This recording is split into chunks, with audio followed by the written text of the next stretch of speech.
Hello everyone and welcome to this episode of Wild Ramblings with your host Scott. And me, Matt. You took a second and you're like, wait, am I a host too? So this episode we're talking about our favourite international and local species of reptiles.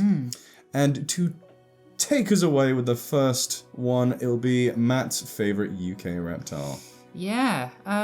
Do you have any guesses, first of all? Well, there's a very few to choose from, but I'm going to suggest maybe the sand lizard. Good guess, but not correct. Damn it! I feel like if I'd seen more sand lizards, it would be higher up. But because I've not seen them and not had much experience with them other than occasionally looking for them on our sand dune trips with uni and seeing them on the telly, I haven't got like that same connection with them as what my favourite UK species is. Is it a lizard? No, actually. Is it a snake? It is. Ah, okay. Is it a grass snake? It is indeed. Ah, good choice. Yes. Good choice. Certainly one of our most common species of reptile in general, to be fair. But no, it's just a cracking little species that I've seen a few times at home. I think that's why I've got that connection with it, is why it's my favourite. You know, seen quite a few babies in the past at home, just slithering along, and you know we found them in a shed somewhere, or you know something silly like that, just to connect you back to that species, and that's why it's my favourite. But for those of you who do not know what a grass snake is, it's an interesting snake species because it's not just, land based. It's very, adept at swimming in water. It loves wetlands. It does love wetlands. And loves eating frogs. Like I say, frogs is certainly one of its favourite foodstuffs, along with many other things that it can, anything. Chow down on. Yeah, basically, they'll feed on anything they can get on. And that's probably, because they can adapt to so many different environments. They can live in our gardens and, nest in compost heaps and that sort of thing. That's, I think, why they are quite a common species in the UK. Have you heard about the ocean-going ones in Scotland? Vaguely, yes. Yeah, it's really cool. So they warm themselves up, and then just like a marine iguana going down for like algae, they go and catch fish. How sick is that? So Natrix, same species, but I reckon they're going to be reclassified eventually because they're going to evolve into a marine snake. There's no way they can't. And what's even more fascinating is it's a non-venomous snake. Yeah. So to catch fish in the sea as a non-venomous snake, you need skills. Yeah, especially as sea snakes and sea snakes and sea snakes. Sea kraits is what I was trying to say. They are some of the most venomous reptiles on the planet because they need to be to catch the fish that they eat. So for a grass snake that has no venom at all to be catching fish in British waters, cold, like mammals like us, we don't like swimming in that water, especially in Scotland. And especially like winter time. Or autumn, I wouldn't want to be doing that, let alone imagining, a snake which is ectothermic, therefore gets all of its body temperature and heat from the sun. Yeah. To heat itself up to go into a very cold sea is a fascinating thing. They are a really cool species. They're our largest native snake. Around 6 feet long they can get to. Yeah. But that's not very big for snakes around the world, is it? Around the world, for sure. 6 foot's about how tall I am. So, not that big. I mean, it's definitely taller than the average person. Yes. Longer than the average person. So most people look at that and be like, oh, wow. Yeah. That's pretty big. I don't think I've ever seen one that big, though. I've mainly seen youngsters only, a couple of feet long, maybe. I think 6 feet is kind of like the edge. Yeah. That's how big you'll see them. Like the Escalapian is another species you get here in the UK. But it went extinct before the last ice age and was reintroduced. So it's not a native technically. So it did make its own way back here. And that is our largest that averages 6 foot. They're another non-venomous. But when it comes to our native ones, they are the largest, aren't they? Yeah, definitely. And very distinguishable from other snakes in the UK thanks to the yellow band on the back of their necks. Oh, and it's that band that there's 2 subspecies, isn't there? So it wasn't that long ago actually that They actually found them. the banded grass snake, I think they called it. Is that correct? Yeah, it is. I've heard that before. Was it actually? Is it just a subspecies, or did they actually classify it as a separate species shortly? My mind's for a short period saying of time? separate species because Natrix, that's the genus. I'm great. Yeah, so there's 2: the common grass snake and the banded. The banded. So the common's Natrix. Yeah. And the barred grass snake. It's barred, yeah. Yeah. So sorry, I thought it was banded. Is Natrix helvetica. Okay. It's cool. It's found across Western Europe in general, including Great Britain, France, Belgium, and Switzerland. Ah, cool. And the common grass snake, also found here. But, yeah, all the way to Asia. Damn. Generalists do very well. They do indeed. What a sick snake. Really good choice, my man. Really good choice. Thank you very much. I know that they tend to be more aquatic than the other species of snake we have here in the UK. Species. Yeah. Sorry, I said species, but it sounded like species. Yeah, a singular. Yeah, exactly. Species is. Species. So yes, grass snake is my favourite reptile. I want to go see some because they are not too far. They're over in Burton Mere. They have them on site there. I've never seen one, but they do have good wetlands there, lots of prey for them to eat. They're not in Runcorn. Never seen one in Runcorn. If they are here, that would be amazing, and I would love to see them. Could say that'd be interesting if the canal and that, and like more nature reserve for you around here would surely, I would have thought, have something. More is in Warrington technically. True, but you can walk to it from Runcorn via Wig Island. Yeah. And then if they were there, there's no reason they couldn't come over, except for something I might talk about after my favourite. Okay. Shall we talk about my favourite? Well, I guess yeah. Unless you want anything left you want to talk about with our lovely long wiggly tube dude. I don't think I've got anything to add on him. No. Nice. We'll move on to yours. Mine is also a snake. Well, I digress actually. So I have two favourites in the UK. One, I personally argue it is a native species, but there is a lot of authorities, especially the UK government, that doesn't really classify them as native. It's up in the air. So they were in the UK up until 8,000 years ago. Allegedly. Just 8,000 years ago. But some people think they were still hanging on until more recently.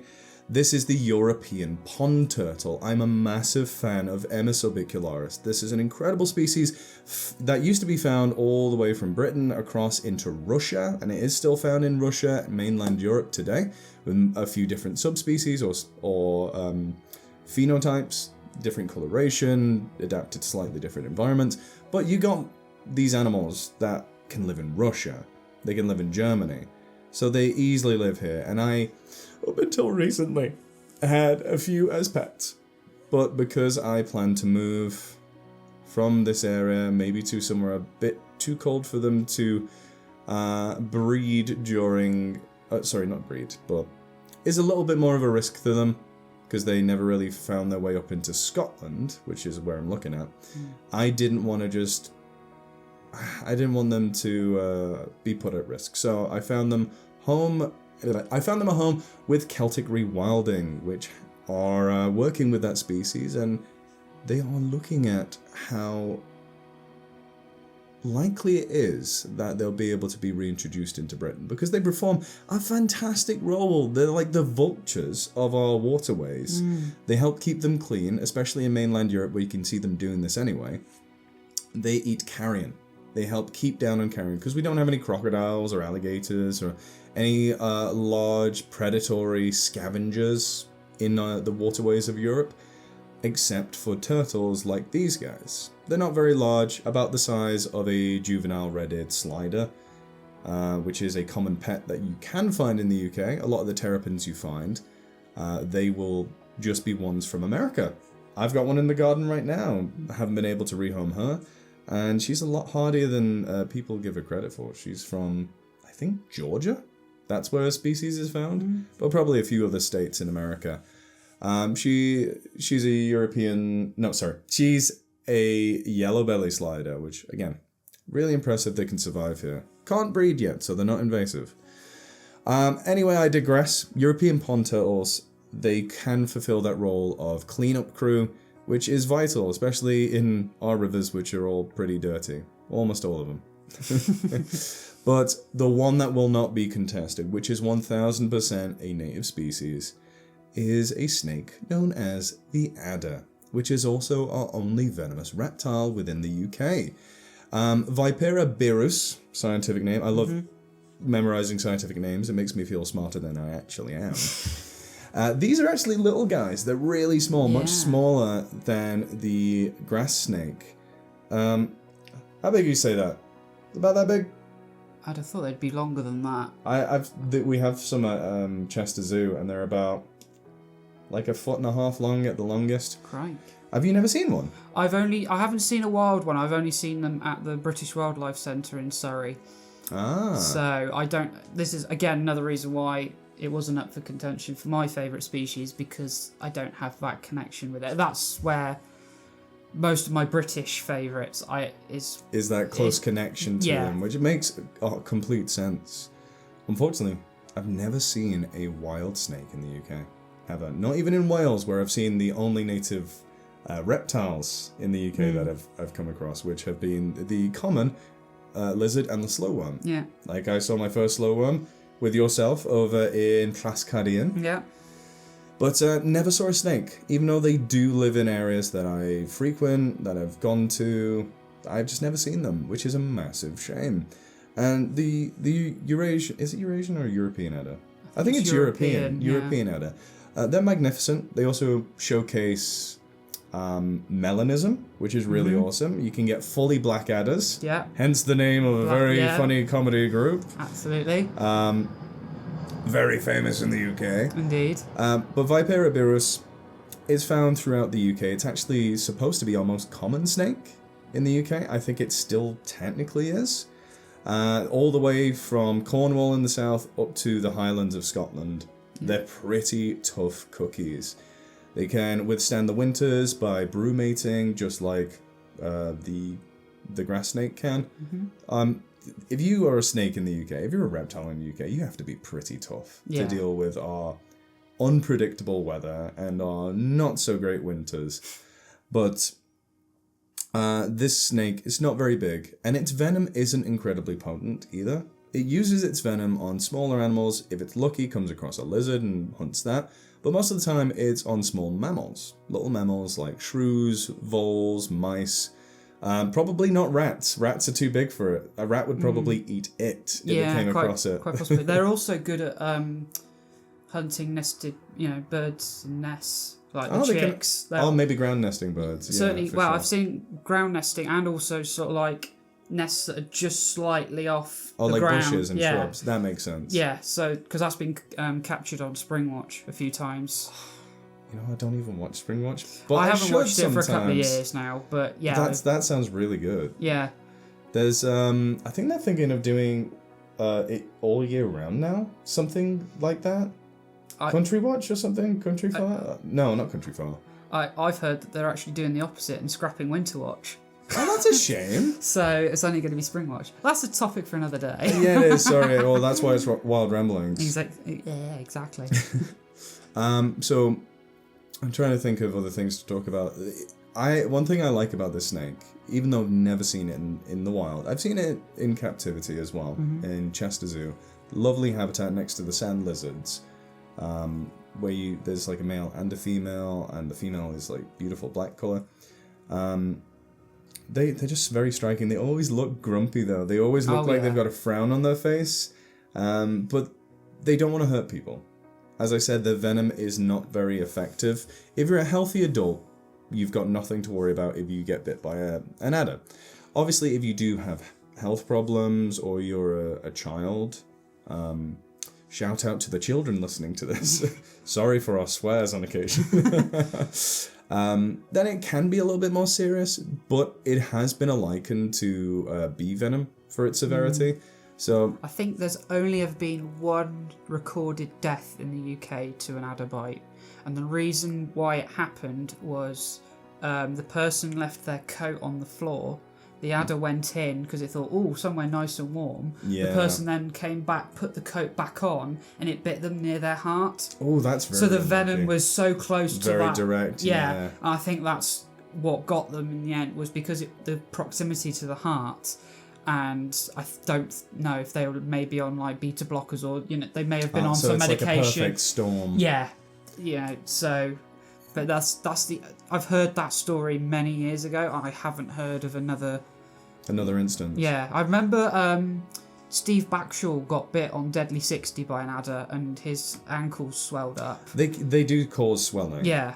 Yeah, so but when I say completely harmless, I mean like it's gonna hurt.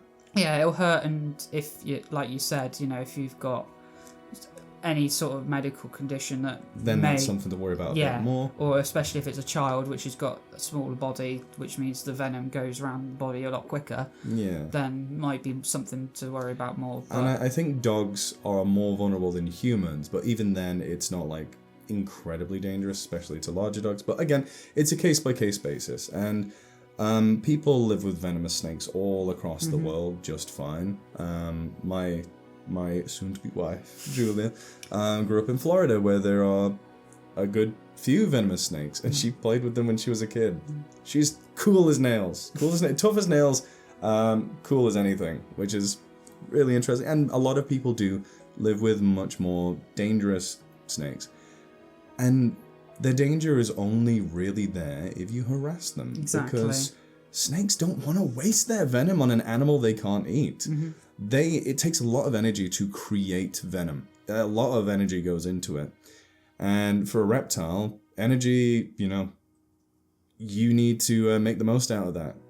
You getting your warmth from the sun, your environment, but you're getting all your energy to move around from a combination of the sun and your last meal.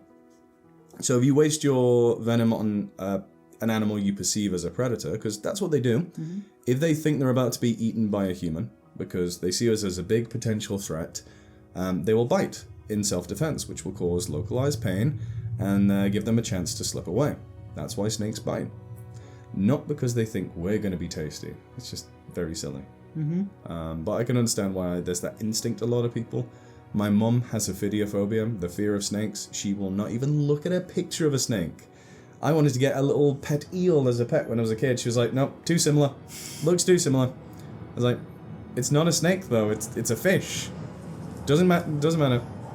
No, fair enough. I can understand that. My nan hates reptiles full stop, to be honest, because she just the whole premise of them, upsets her. So Premise. yeah, but it's a lot of people do have. Does she like birds? Yeah. Tell her. I know. Reptiles are birds are technically, unless you're paraphyletic, they're technically reptiles. Yeah, technically. I love cladistics. How crazy it is. Yeah. But one of the last things I'll talk about when it comes to European adders is they do have colour differences. Yeah. I believe the males are either more or less kind of olive green colour than the females are, or vice versa. The way I've always known it is females are brown generally. Okay. And males are sort of like a grey colour.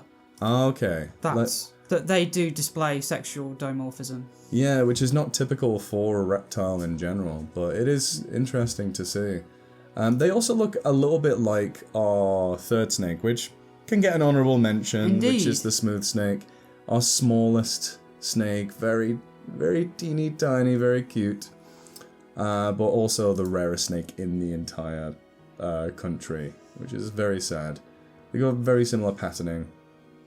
I'm trying to find a picture. So That's a male. That's a male, and okay, yeah, that does jog it. So yeah, the males are that paler colour. I don't know why. I do see a little green in there, but maybe it's just my eyes messing up. But yeah, that paler grey, greenish colour, and the females, that definitely brown colour. Or black. Yeah. Which, I don't know if that's individuals, like it can be males or females, or if it's kind of like, when it comes to jaguars, it's usually females that have the melanism. But males can have the melanism. Right, I'm not wonder if it's similar. Not sure. You know, it's the opposite for jaguars. Oh, sorry, leopards. It's usually males that have the melanism. But Oh, females right. can also be melanistic. I amazing how these things digress. But there's one last thing I want to mention, and I have to mention it. A little controversial for some people, is that all three snake species and all three lizard species, they have a lot of issues facing them. A lot of issues. Habitat destruction, invasive species is a big one. But one thing that I think needs a lot more attention is game birds. Game birds will eat them, even adders, and it's been highly documented pictures of these birds swallowing them down, especially grass snakes, which is really, really sad, because there's not a lot of them. I think they are vulnerable locally in the UK now, which is very sad. And these game birds, non-native, pheasants, ringneck pheasants, and red-legged partridges. Don't know so much about the partridge, don't know if they do too much, but I know pheasants readily consume them. Now, certain organizations are claiming, it doesn't do a lot, but when you're introducing tens of millions of these animals into an ecosystem that's already not doing amazing, it's not a surprise to see that numbers can go down. But that's the last I'll talk of it today, because I don't want to be the I mean, I'll be controversial on my own time, but I don't want to drag Matt down with me. Don't matter. But, yes, I believe it's your turn to talk about your favourite international species, which I guessed, by the way. Yeah, you did. How did I guess it? Because I showed you the distribution map. And I just looked at the location and I was like, okay, what reptile lives in this sporadic location? Because it is sporadic, it's so tiny. Super sporadic because it's possibly one of the rarest species. In their, like, group? Well, like, just reptile-wise, it's probably one of the most endangered reptiles on the planet. Take it away, what is it? It is the gharial. What type? I mean, I guess it is technically the Indian gharial. But it's found outside. I've only known it personally as just the gharial, so yeah, that's how I will refer to it, but... Because there is another type of gharial, quote-unquote, and that's the Temistoma, the false gharial. Yeah. Just because it was named after your guy, which actually has the gara. Indeed. Do you know what how it gets its name? A clay pot. Yes.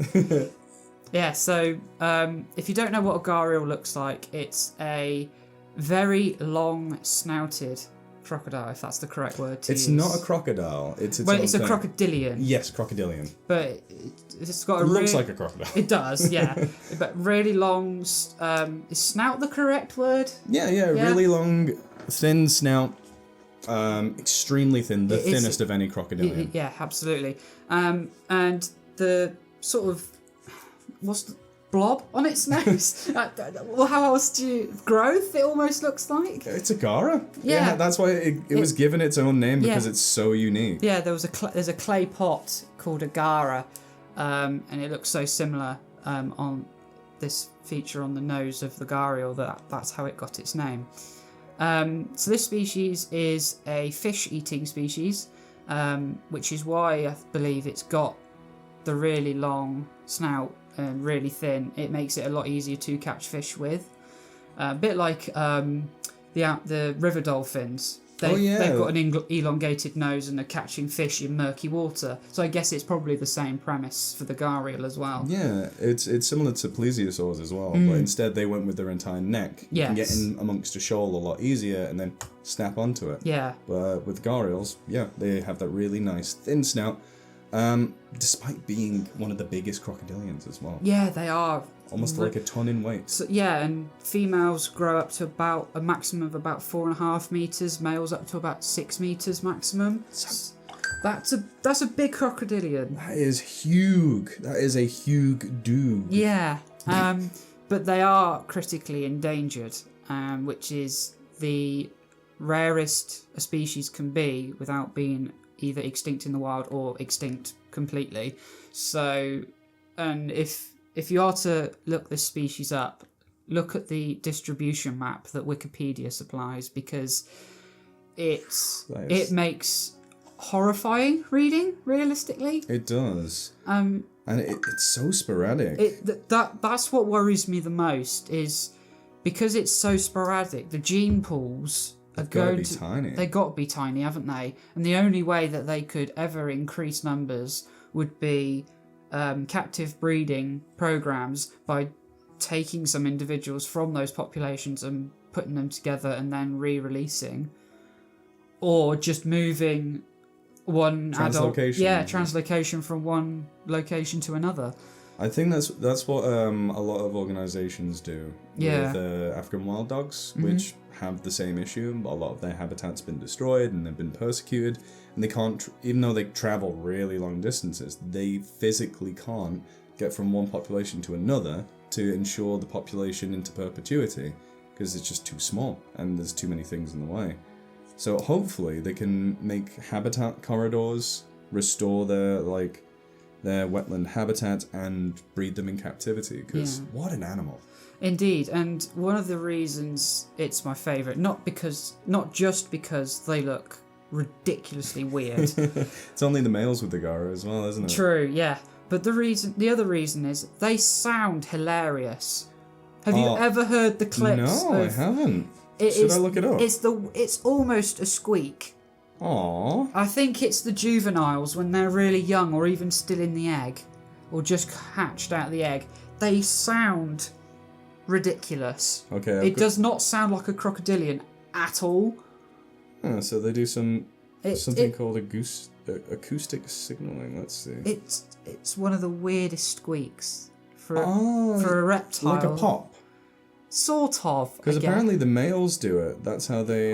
But I think it's the juveniles that have this really cute little squeak, and from that point on, it was like, this is my favourite crocodilian. I do not care what. Oh, I've got to look it up. I'm looking it up. Yeah, because I can't. I'm not going to do an impression, because that. Not. There you go.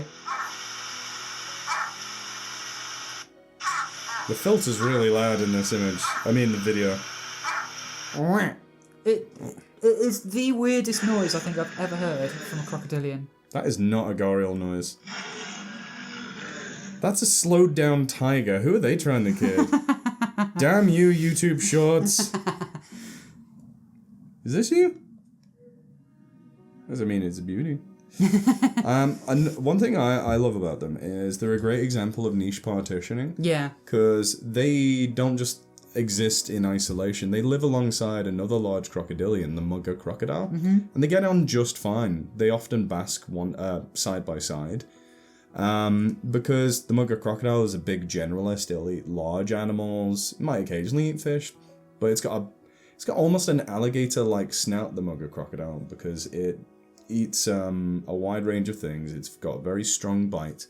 It can eat deer, whereas the gharial, much bigger than them. Much bigger, but the bite force would be tiny, I would imagine, on them, because of the nature of their structure and their prey. That they don't need to have a large bite force to be able to catch fish.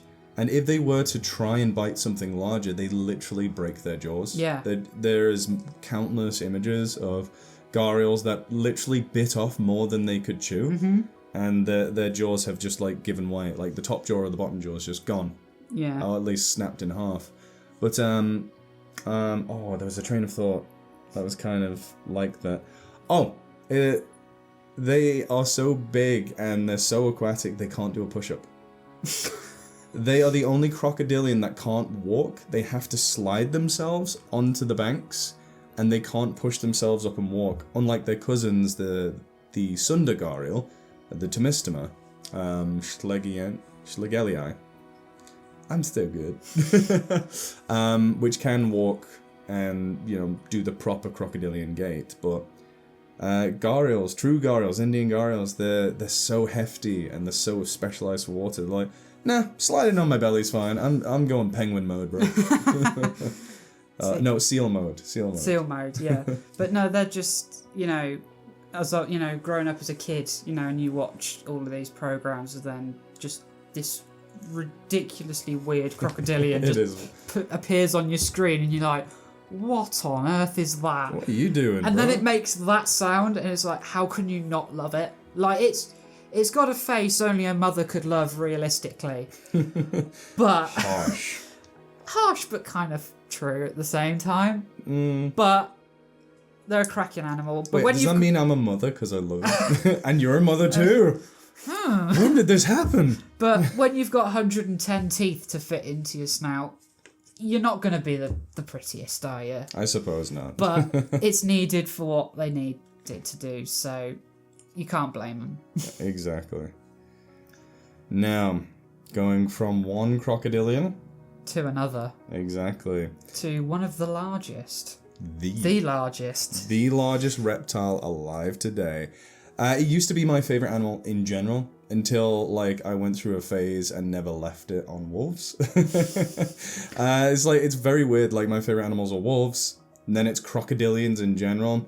Kind of tied with Komodo dragon, which you thought was my favorite animal. Genuinely, yeah. And do you want to know the reason why I thought that? Because they're awesome, and I do love them. That was one reason, but the second reason was your sign from Chester Zoo, the old Komodo dragon exhibit sign you literally had in your house at the time. I still have it. It's downstairs above the toad tank. But I remember when you were in your old house and I first came over, it was literally on the wall. Underneath the television. Yeah, and I was like, pride of place. Yeah, exactly. So that was why I thought it was. No, that's fair enough. Well, I got that through a friend that worked at Chester Zoo, and I have another Komodo dragon sign from Chester Zoo, even older, from when I was a child. I think they also did auctions for certain things. I just got very lucky. But no, there's no saltwater crocodiles at Chester Zoo, so I would have gone for that if I had a choice. But yes, the saltwater crocodile, Crocodilus porosus. It's, unlike gharials, it's doing okay in the wild. It has a really good distribution. It's found from Asia to Australia, but they used to be found on the island of the Seychelles, like I mentioned before, but persecution, they've been taken out from there. And I would not be surprised if this species, if allowed to recover even further, starts, doing a bit more traveling, because they are the most ocean-going crocodile. They are so big, they don't really have anything to worry about. They are apex predators. I mean, you'd like to think that they were ocean-going, considering they've literally got salt water in their name. Exactly. They can live in salt water, and they often do, especially into the islands where you find them. They're found in the northern territories of Australia. They can go up rivers, very well inland, just fine. They don't need salt water. But the reason they are so well adapted is because, like a few other members of the crocodilian group, especially other crocodiles, they have a gland on their tongue where they can excrete salt that they have just kind of ingested from the salt water whilst eating their prey, or even drinking, which very impressive. Saying they're the largest really doesn't mean anything unless I put it into context. They can get up to 1,500 kilograms. These are really excessively large individuals.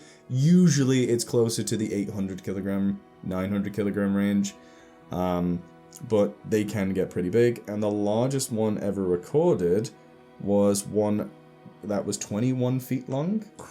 That's a wee baby. That's a bairn. His name was Lolong. And he lived in Indonesia, I believe. In the Philippines, actually. No, in the Philippines. What a humongous guy. And he was caught. Because he had managed to get a few people. They are one of the few... I can't even say they're not, but they will go after humans if given the opportunity. Unlike American alligators, which are extremely chill animals and will avoid people if you give them their space, they will not infringe on that space. Saltwater crocodiles, if you give them their space, yes, just don't go in the water. Don't go near the water where they live. They've been living in Australia and Indonesia and Asia, the rest of Asia, for millions of years. They own that place. And we should really respect that. They are dangerous, yes, but so are tigers, and people don't want to see them go extinct. And polar bears, they get a lot less love because they're not scaly. And they are bigger than all those guys. Even polar bears. They make a polar bear look like a baby, a teddy bear. They also have the strongest bite force of any animal alive today. They do. It is incredible. They can crush bone, they can eat bone. A lot of people call them dinosaurs. They're not dinosaurs. A pigeon's a dinosaur. I could go on all day. So I will. They have an interesting ranging coloration as well, ranging from kind of like a browny yellow to pitch black on top of them. They have counter shading, one because they are an ocean-going species. Counter shading is where the top of the animal is darker so that things looking at them from above, they blend in really well with the darkness of the ocean below. And looking up from below them, they have a paler underside so that things looking up, they contrast with the sky above, the lightness of the sky. So a lot of animals have this: sharks, penguins, and of course salties. They've been found swimming like far out to sea, hunting things like sharks, especially bull sharks, but more so when the bull sharks come into rivers in estuaries. They kangaroos, buffalo, pretty much anything that they can get their jaws on that doesn't put up too much of a fight. Yeah. They're not going to take down a whale, but they do feed on whale carcasses. Yeah, that doesn't surprise me. Yeah, and they're big enough to be like, oh, there's a great white shark there. We'll just eat from the same carcass. Yeah. We'll get on. Don't cross each other. We're all good. Like, no, who can do that?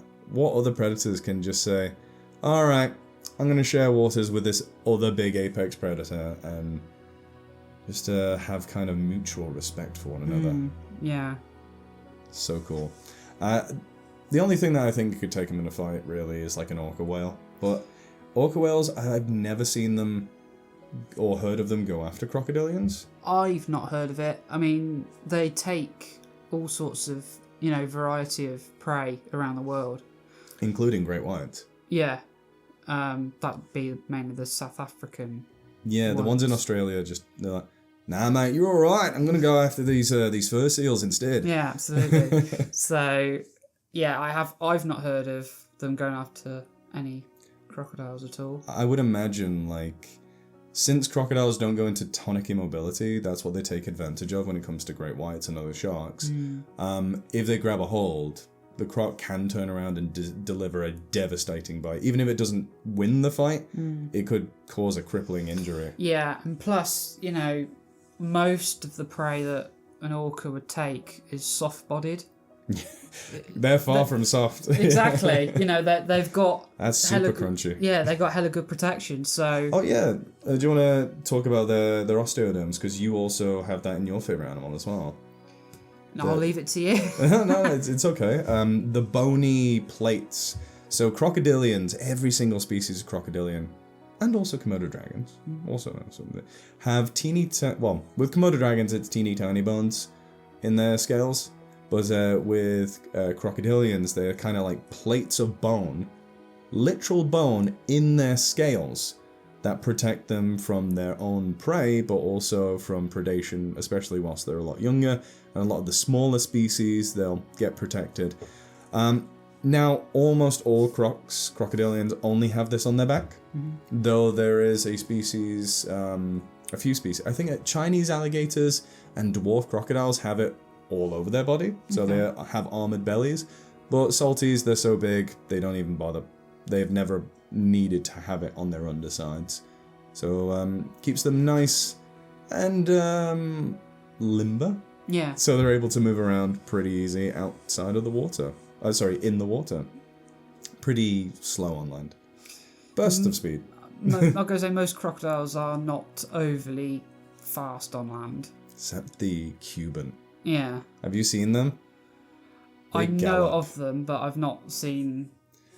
So, salties share Australia with freshwater crocodiles, which are much, much smaller. but both freshwater crocodiles and Cuban crocodiles can gallop. They gallop, and they do it really, really fast. I'd rather be in a room with like a freshie than a Cuban crocodile. Those guys, they have a bad temper, even though they are actually quite small compared. It's really interesting. But being smaller, they probably need to have that temper to, fight off against any larger predator.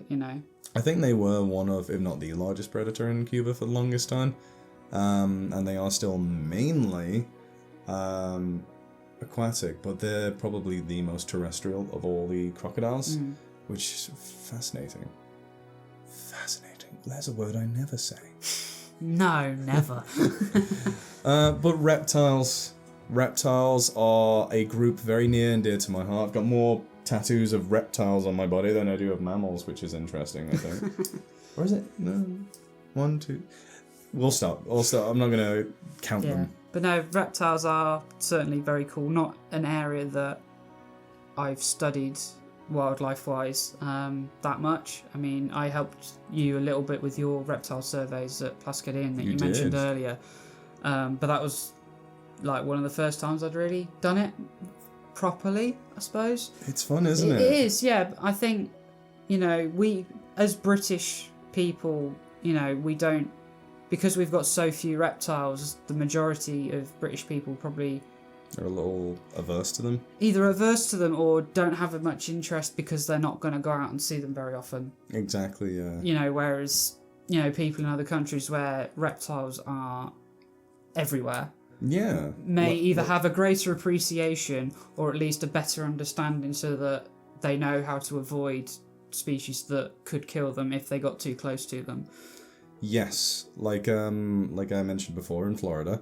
Now, Florida, I love visiting. Some of the people there are a little, but my lovely wife-to-be is incredible, and she has such a wealth of knowledge of the animals there, and a respect for the alligators, knows how to keep her distance.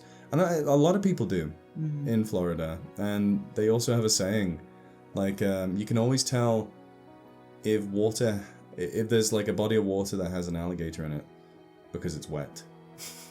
If it's wet, it has an alligator in it. And again, they're not aggressive animals by any means, but they are something to be respected, and you put yourself in a situation, yes, they can be dangerous. But I keep digressing. Matt, stop me from digressing. Well, I shouldn't really consider it called Wild Ramblings. Yeah, this is true. This is true. It's the whole point of the podcast is to ramble. Yes, indeed. But it is getting to the time we should probably end the episode, because I've said my piece, and if I don't end it here, I'll probably ramble a bit too much for our audience's liking. But yes, any last words? Not that I'm executing you. You'll never hear my voice again. That would be such a bad day, wouldn't it? Oh, no. No. Other than reptiles are cool, I don't think I've got anything else to add. Oh, yeah. Our largest reptile in the UK is the leatherback sea turtle. Indeed. Yes, because a lot of people don't realise we get them here during the summer. Which is just... again, I could talk about them for another half an hour, but maybe we'll leave sea turtles for another day. Yeah, I think so. But yes, what's your favourite reptile? Please feel free to let us know in the comments, because reptiles are endlessly fascinating, incredible, and they need a lot more love than the mainstream media gives them. Totally agreed. But yeah, it's bye from me. And bye from me.